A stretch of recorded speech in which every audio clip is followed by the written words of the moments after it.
They were carrying keys, all of them, glowing keys that cast moving shadows on the walls. The footsteps were getting closer. I could see their faces now, features I recognized from family photographs, but wrong somehow, as if reconstructed from imperfect memory. My great-grandmother's cheekbones, my grandfather's eyes, Uncle Cornelius's jawline. But all of them had the same expression: hunger. The first figure reached the bottom of the stairs, a woman in a dress that seemed to be made of shadows. Her face was beautiful and terrible, with eyes that held decades of knowledge and isolation-driven madness. "Welcome, child," she said, her voice like wind through dead leaves. "I am Eleanor Blackwood, first guardian of this threshold. I've been waiting to meet you for such a very long time." The others formed a circle around me, their keys glowing brighter with each passing moment. I tried to run, but found my feet rooted to the floor. Looking down, I saw the checkered pattern had grown up around my ankles like geometric vines. "Don't be afraid," Eleanor said, approaching with her burning key. "We're family after all." "The house has been patient," Eleanor continued, "but patience has its limits. We need a new guardian, one with fresh blood, fresh will, one who can hold the threshold for another generation." "What threshold?" I demanded, struggling against the pattern that held me. "Your great-great-grandfather, Ezekiel Blackwood, made a bargain in 1847, Eleanor explained, her key now inches from my face. "The family was dying. Consumption had taken his wife and 3 children. He was desperate, willing to do anything to save what remained of his bloodline. Suddenly, I wasn't in the foyer anymore. I was standing in a snow-covered field, watching a man in a dark coat approach the house. But this house was different, simultaneously more beautiful and more terrible than what I'd seen outside. Ezekiel found a grimoire called The Veil Between Worlds. Eleanor's voice came from everywhere and nowhere. A book that had killed everyone who'd tried to use it before. But Ezekiel was different. He was willing to sacrifice not just himself, but his entire bloodline. I watched in horror as Ezekiel completed a ritual, his blood flowing into patterns carved into the floor. The house groaned around him, and I realized the sound wasn't wood settling, it was breathing. "He saved his family," Eleanor said. "The consumption left them. They lived long lives, had many children. But the price was that the Blackwood family would serve as guardians. The house is a doorway, Miss Blackwood, a thin place where things from beyond can push through. And every generation, one member must take residence to keep the door sealed."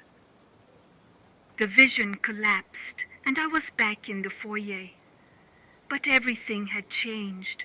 The papers on nearby surfaces were covered with photographs, hundreds of them, all showing the same house in different configurations. Rooms had moved, doors had appeared and disappeared, and in every photograph, standing in different windows, were the same faces, my ancestors, all of them, still in the house. "The price," Eleanor repeated, and now I could see that her skin was translucent, something dark writhing beneath its surface, "was that one member of each generation would serve as warden. Your uncle lasted 37 years. Quite admirable, really. Most don't make it past 20 before the house claims them completely." "Claims them how?" Eleanor smiled, and her teeth were sharp as broken glass. "The keys, dear child. Each guardian adds their essence to strengthen the binding. We drink them slowly, absorbing their life force. By the time they die, there's nothing left but the key. I looked at the assembled guardians, seeing them for what they truly were, empty shells, hollowed out by decades of service, kept animate only by the house's need for their keys. But you're different, Eleanor continued. You're the last of the bloodline. When you die, the bargain ends. Unless... She leaned forward, and I could smell grave dirt on her breath. Unless you willingly take the key and become one of us. Extend the contract indefinitely, keep the door sealed forever. And if I refuse, then the prison fails. The things waiting on the other side break through. Reality unravels. The world ends, but you'll be free for however long freedom lasts. As if responding to her words, the building shuddered. Plaster rained from the ceiling, and somewhere in the distance, I heard something enormous, taking a deep, satisfied breath. The house is calling, Eleanor said, her key now burning with supernatural heat. The door has been unguarded for 3 days. How long do you think it will hold? The other guardians were closing in now, their keys reaching toward me like living things. I could feel the house's will pressing against my mind, promising immortality, promising power, promising a place in the collective consciousness that would span eternity. The transformation isn't painful, Eleanor said, her key almost touching my forehead. At least not for long.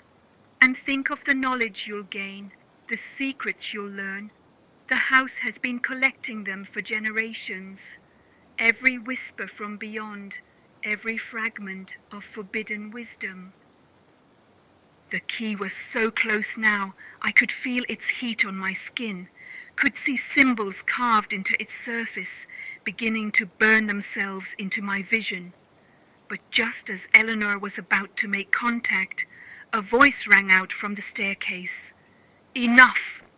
The figures froze, the glowing keys dimmed, and from the shadows above, Uncle Cornelius descended. Not a portrait, not a memory, but the man himself, translucent and wavering but undeniably real. She's not ready, he said, his voice carrying an authority that made the other figures step back. The house is hungry, yes. The door is weakening, yes. But she needs to understand what she's choosing.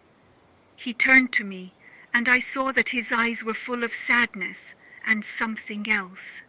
Hope, perhaps, or maybe just the desperate wish that things could be different. You have a choice, Margaret. You've always had a choice. The house would prefer you didn't know that, but I'm still just enough myself to tell you the truth. You can take the key, Uncle Cornelius continued. Accept the guardianship and live out your days keeping the door sealed. Become part of us, part of the house's immune system. Or what? I whispered. Uncle Cornelius smiled, and for a moment he looked exactly as he had in life, kind, tired, but unbroken. Or you can walk away, break the chain, let the door open, release whatever's on the other side and let the world deal with the consequences. The choice is yours, but you must choose quickly.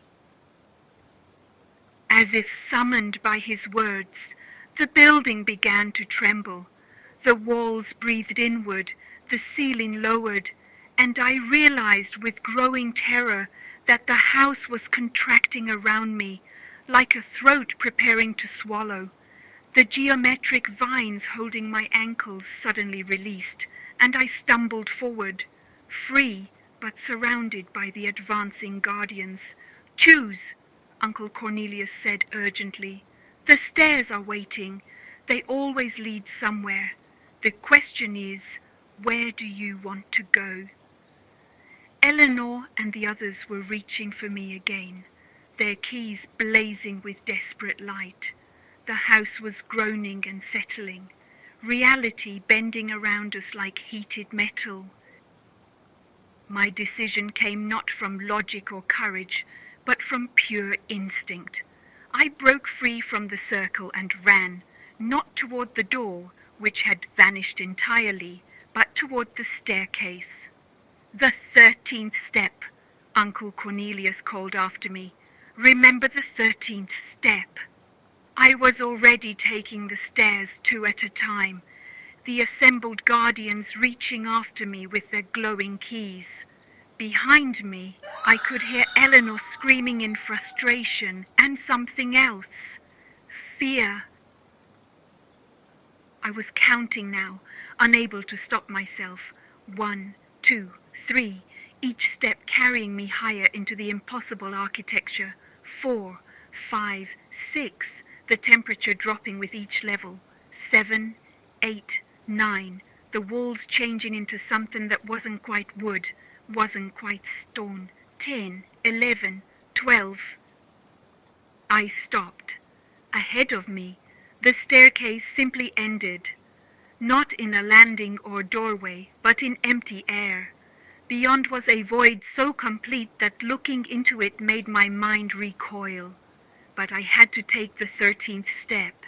I could feel the house's hunger pressing against my back, the guardians beginning their pursuit, and that's when Uncle Cornelius's words finally made sense.